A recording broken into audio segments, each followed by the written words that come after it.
દાહોદમાં પીએમ પોષણ શક્તિ નિર્માણ યોજના કર્મચારી સંઘે કલેક્ટરને આવેદનપત્ર આપ્યું। દાહોદ જિલ્લામાં પીએમ પોષણ શક્તિ નિર્માણ યોજના કર્મચારી સંઘ દ્વારા વિવિધ માંગણીઓને લઈને આજે તારીખ 17 ઓગસ્ટ 2026ના રોજ દાહોદ જિલ્લા કલેક્ટર કચેરી ખાતે આવેદનપત્ર આપવામાં આવ્યું હતું। ભારતીય મજૂર સંઘ પ્રેરિત સંલગ્ન સંગઠનોના દેશવ્યાપી ધરણા પ્રદર્શન અને આવેદનપત્ર કાર્યક્રમના ભાગરૂપે જિલ્લા કક્ષાએ આ કાર્યક્રમ યોજાયો હતો। સંઘની મુખ્ય માંગણીમાં પીએમ પોષણ શક્તિ નિર્માણ યોજના હેઠળ શાળાઓમાં ફરજ બજાવતા રસોઈયા મદદનીશના કામના કલાકો મુજબ યોગ્ય વેતન નક્કી કરવા તેમજ સંચાલકોને માસિક 30,000 રૂપિયા વેતન આપવાની માંગ કરવામાં આવી છે। સંઘના જણાવ્યા મુજબ વર્ષોથી આ કામગીરી સાથે જોડાયેલા કર્મચારીઓને મળતું વેતન તેમની કામગીરી અને વર્તમાન મોંઘવારીની સરખામણીએ ખૂબ ઓછું છે, તેથી કર્મચારીઓને યોગ્ય અને સન્માનજનક વેતન મળે તે માટે સરકાર સમક્ષ રજૂઆત કરવામાં આવી છે। આ સાથે કર્મચારીઓના પ્રશ્નોનો યોગ્ય ઉકેલ લાવવા અને તેમની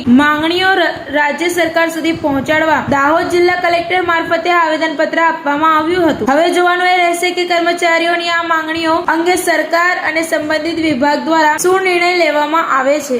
આજ રોજ દાહોદ જિલ્લા ખાતે ભારતીય મજદૂર સંઘ કેન્દ્ર તરફથી રાંચીની અંદર કેન્દ્રીય બેઠક જે થઈ હતી એની અંદર સર્વાનુમતે શ્રમિકોને થતા અન્યાયને લઈને એવી 12 મુખ્ય માગણીઓને લઈને એક આવેદનપત્ર ધરણા રેલી સાથેનો કાર્યક્રમ અખિલ ભારતીય સ્તરે નક્કી કરવામાં આવ્યો હતો, જેના ભાગરૂપે ગુજરાતના પણ દરેક જિલ્લાની અંદર આપણે આજે 3 થી 5ની અંદર આ કાર્યક્રમ કર્યો છે।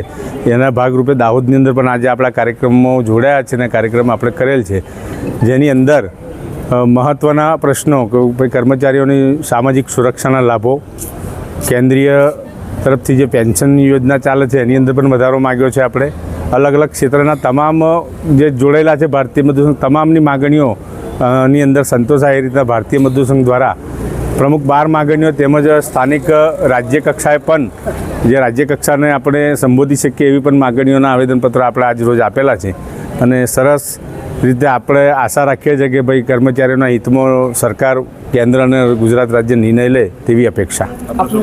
વિરેન્દ્રસિંહ પરમાર, ભારતીય મજદૂર સંઘ વડોદરા વિભાગ સંગઠન મંત્રીની જવાબદારી।